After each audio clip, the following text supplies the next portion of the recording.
Hi, 26, female. Joined this company when I was fresh out of college. I had finished my bachelor's and I knew I wanted to work further as an accounting student. The company I worked at was founded by a woman and seemed like a great place to start my career. When I joined the company, I was hoping to be able to fund my tuition for my master's course while I studied. My boss informed me that for me to be able to do that, I would have to keep my degree on hold for about a year or so, that I can work my way up the corporate ladder first and then go for it. Honestly, her advice was pretty solid, and that is what I did. For a whole year, I put my life on hold, and as I worked diligently, I got noticed by the management and was promoted. The work pressure increased almost in the blink of an eye, and while I was earning enough money for the sake of my master's degree, I did not have the time for it anymore. But I still managed. Important things require you to make time for them anyway. As I joined the master's course, I asked them to lower my workload a little so that I was able to balance both of them. Because of my request, a new member was added to my team temporarily. That was John. John and I were first on friendly terms, but by the time my degree was done and he had to leave my team, I definitely had feelings for him. His work ethics, the way he carried himself, etc., were all things that I liked in a man. All in all, John was perfect for me. I was not expecting him to like me, but he did.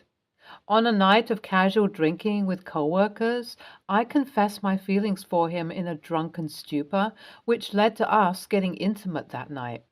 While that does not sound super healthy, the relationship that followed it was. John and I tried to keep everything under wraps because he did not want the people from work to know about our dating life, as he wanted to keep everything private. I knew how sometimes my boss uses one partner to make the other partner feel bad. Like if A and B are a couple and for whatever reason A's work is showing a dip for the past week, my boss would immediately compare A to B and make sure A knows that they are not worthy of B if they keep giving a poor performance. I did not need that, so I did not want my relationship to be public either. While a few coworkers had their doubts, no one could know for sure, and I am happy that no one did. Keeping your relationship a secret for 3 years is not a joke, but I am glad I managed it. Right after our third anniversary, John proposed to me. I accepted his proposal. That was when he told me the truth. John was the son of the founder of the company. My boss was John's mom, and he did not want his mom to know about our dating because he was not sure how his mom would have reacted. After 3 years of seeing me getting promoted and praised, John decided that it would be all right if our relationship was made public. I was ecstatic. John asked me if I would be open to visiting his mom for lunch, where he will introduce me to her as his fiancée.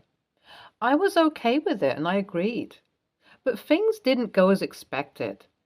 While I expected a little bit of hostility from my mother-in-law boss, I was not expecting the threats that she was giving me. The moment she noticed us walking together, her entire expression changed, and from the moment we sat down, mother-in-law did not hold her tongue back. She went off on me, telling me that she took me under her wing because she pitied the graduate, and now I'm trying to bite off more than I can chew. She implied that I was a gold digger and that I am after John's money. Just because she gave me a job here does not mean she will give the entire company to me, etc. Honestly, I had no intention like that, and the absurdity of the allegations made me laugh nervously. She did not take too well to it and stormed out of the restaurant, refusing to hear anything my fiancé and I had to say. The next day, I was greeted with a termination letter on my desk, claiming that I had stolen files from the company and I will be summoned to court because of it. The shock took a toll on me. I think I would have been fine had my job been the only one on the line, but it was also my integrity as a person. I told John about it, and John told me that I should sue her back. He said that while he is in a moral dilemma on who to support, as this is his mom, he does not think what is being done to me is fair, so the least I can do is sue back. And sue back is what I did. The files that my boss was suggesting I had stolen were the same files my boss only told me to take home and work on. My boss, being the old school person she is, does not believe in digital copies, and over the years, I have found that it is easier to take them home and do the digital work by myself instead of doing it at the office. When I was young, I read somewhere that I should always keep a receipt of everything like it would be used against me in court someday, and I meticulously kept every email that was related to those files. Sure enough, in those emails, my boss told me that I can take the files home and give them back on the date that was yet to come. With that as my proof, I sued her for termination without any valid ground, defamation, etc. Some of my colleagues heard about it and reached out to me. Turns out, whenever my boss found an issue with someone, she up and terminated them on grounds she made up. By the time I was done with the phone calls for the day, there were at least 5 more unlawful terminations, maybe even more. I asked them if they would be a part of the trial. They agreed, and off we went to court. My lawyer expertly managed the whole case, and the judge ruled in our favor. Because of the many unlawful terminations and the grounds mentioned, the company was put under investigation. While I worked for the finance department, where there was not many issues, the manufacturing department did. There were several OSHA violations in the work area, jeopardizing the work and safety of the workers. It also turned out that mother-in-law knew about it, but she did not want to spend money to do what was necessary. When these came to light, she got fined heavily, and even though she was not in jail, the fine put her in a significantly tight situation, and the shares of the company fell rapidly. The company is crippled for at least the next 5 years. I feel like I burned her entire legacy of 25 years into the ground with my trial. My fiance thinks I overdid this, but what do you guys think? I want my fiance, but somewhere I feel like he will let me go because of this. Update 1. Since a few of you were wondering how my relationship with John started, here it is. John was older than me for about a year, but it did not show at all. I honestly mistook him for an intern on the first day he joined. Due to that incident, I would say John and I became friends. When I learned that he was essentially going to help me with leading my team, I decided that the friendly terms might pay off well. Because previously, whenever I had had to work on something with someone else, I have always had the man step over my boundaries, step over my ideas and bits of advice, even if they were right. I had assumed it could have been because I never let them close to me in a friendly way, so I was hopeful things would be different when it came to John. And as luck would have it, things were different. John was this really sweet, polite, and friendly guy who gave me credit where credit was due. His work ethic was immaculate, and honestly, he is a good guy, which led to our thing. So anyone who was worried about us getting together where I coerced him, as mother-in-law suggested, it did not happen. My fiancé still wants to marry me, by the way. He just thinks the way the company suffered was a bit overkill. I do not know how it is overkill because this is what mother-in-law has been doing for a long time. And this is not new, but I guess I do not know. I try not to let these things bother me. Mother-in-law knows that I was the reason for her company being crippled, so she definitely does not support my relationship with John. John has been receiving calls from her begging him to not be with a vindictive witch like me. While I try to be confident in my relationship, I cannot help but feel a little insecure. What should I do? Update 2. You guys are right. I did what needed to be done, and mother-in-law got her share of karma. I did not dish it out to her personally. I only went against her for my unlawful termination. I suppose this thinking process frees me of the guilt I had been feeling. I'm currently in search of a new job because there is no way in hell I'm going back to that company again. As far as John and I are concerned, I do not know where we stand. He has been living with his mother for the past 1 week because she has been throwing a tantrum, begging him to return. Now that he has returned, I have not heard anything from him. I can only hope our relationship survives this, but honestly, If it does not, I cannot say I will be too surprised with it, as mother-in-law can be quite domineering. But here's to hope, you know. Update 3. We're getting married tomorrow. I'm sorry for not being able to update you guys yet. Things have been quite hectic as I am trying to get everything ready for the wedding. John told mother-in-law that he chose me, and it is unfair that mother-in-law decided to destroy my career simply because of his choice. He hated that I was getting punished for his action and gave mother-in-law an ultimatum, which was either she blesses the wedding of her only son or be left with no son at all. I cannot say I'm upset about this. I know John cares a lot about mother-in-law, and I would like it if we were civil to one another, but I honestly do not see that happening owing to how I have destroyed her company for the next 5 years. Here's hoping that eventually she forgives me. But I'm not too worried about it. I'm marrying the man I love, and that is all that matters to me. NTA for doing what you did. You did what you had to do because that is how anyone reacts when they get terminated for no reason. I only hope that John and you have a good relationship because he seems like a great guy, but the position he is in can affect people quite negatively. He is being effectively forced to choose between his mother and partner, and that can be overwhelming for anyone in his shoes. You are not at fault, and you did not overdo anything. You did not overdo it. You did the logical step, and karma followed.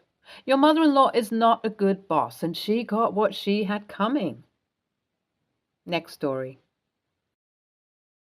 I, 23, female, was basically brought up by my brother Lev, 31.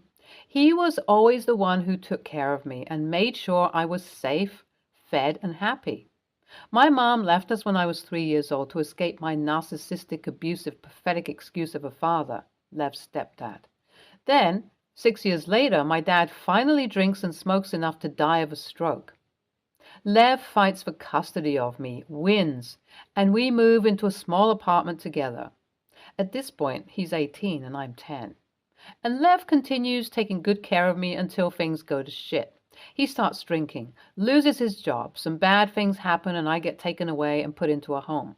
Lev and I stay in contact until I'm 14, when I find out that he's been in contact with our mom ever since she left, and nobody wanted to tell me because I was too young to understand.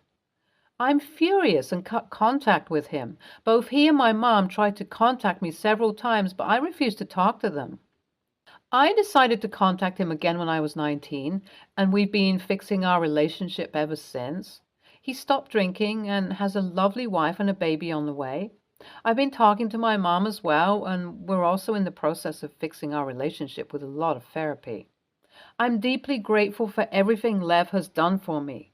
I know how much he had on his shoulders back then, being so young himself and trying to raise me. Despite everything, he's truly my best friend. On the other side, I can't deny how much everything that happened messed me up. I'm still healing deep scars from my traumatic childhood. The other day, Lev and I were talking on Skype about my dad and a couple of other things that happened. He basically says that a-hole really ruined both our lives completely. Everything was his fault. I wanted to agree with him, but, as I said, I feel that some things were his fault as well. I must have had a weird look on my face because he asks, "What?" And I tell him, "Well, Dad really was an ass and he did some awful things, but some of the stuff you did really messed up my childhood too." His face goes blank and he stops talking. After a few seconds, he says, "I tried my best, you know. It wasn't easy for me either." I tell him quickly that I know that and I'll never forget everything he did for me. He says, "But you still think I messed up your childhood?" And before I can answer, he hangs up the call. He hasn't answered any of my messages or calls. I don't know if what I said was over the line, but I feel like I need to speak my truth as well. Am I the asshole? Edit. Because so many people raise this point.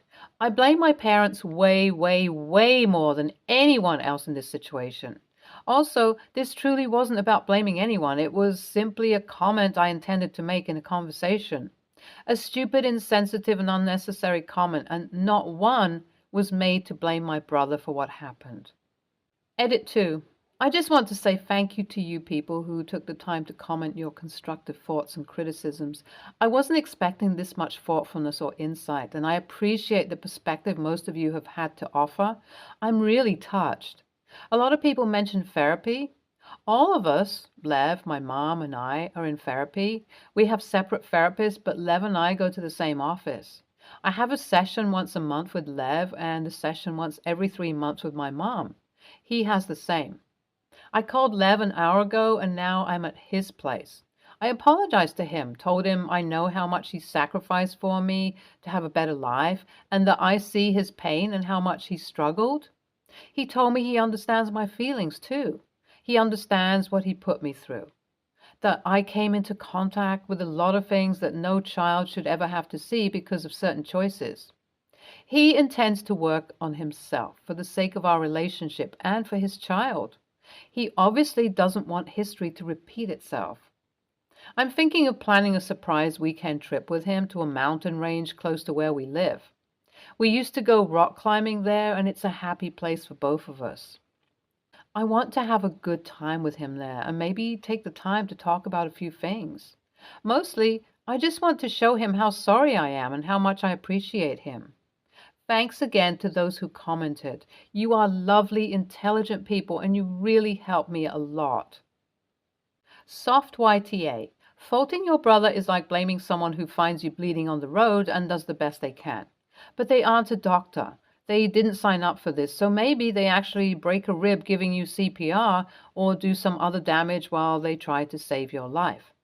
Your brother was wholly unqualified, but he didn't just cut out of there when he turned 18. He did his best to save you. Next story. My brother-in-law, late 30s, has been calling me, early 30s female, princess and high maintenance ever since he went on a trip to a family wedding and we shared an Airbnb. He thinks I'm high maintenance because I'm into hair care and skin care. I don't travel with a chest full of products, but I have more than just shampoo, conditioner, and moisturizer. I have waist-length hair, and both my hair and skin is super dry. It's genetic, but I've finally gotten into a good routine where my skin isn't tight all the time and my hair doesn't look or feel like straw. Before we went away, he and my partner, early 30s male, went to pick up the wedding gift we were giving from the shop, and I asked my partner if he could pick me a couple of things up from the shop that I was running out of. My partner said yes, as it was next to where they were going, but my brother-in-law gave him a hard time for the amount of products I asked him to pick up. I like to keep backups of the items I use and go through them regularly as I can't stand going shopping. My partner told him to stop as it's not hurting anyone, and if it should bother anyone, it should be him as he has to live with it, but it doesn't bother him. My partner actually likes it and often compliments me on my soft skin and hair. I have told my brother-in-law that I don't like the name of princess or being called high maintenance. I don't see anything wrong in wanting to look after myself and taking pride in my appearance. My routine doesn't take preference over anything. If anything, it's the first thing I drop. I didn't do my routine when my son was born. I focused on him and his needs. Me and my needs came last to the needs of my family. My brother-in-law hasn't stopped with the nickname of princess. He even refers to me as princess on social media. My partner has told him to stop numerous times as well. As he's not listening to me or my brother, I've given him the nickname of twat, as I know he doesn't like being referred to as a twat. Brother-in-law isn't happy that I've taken to calling him twat. I know it's really childish and petty, but I feel like it's the only way he'll learn. My partner thinks it's funny that brother-in-law is getting annoyed as I'm just doing the same thing he has. AITA for being as petty as my brother-in-law and giving him a nickname that he doesn't like. NTA, you tried the more civil route, and it didn't help. So you're completely justified in giving him a taste of his own medicine. Stay tuned for more stories from our girl relationships.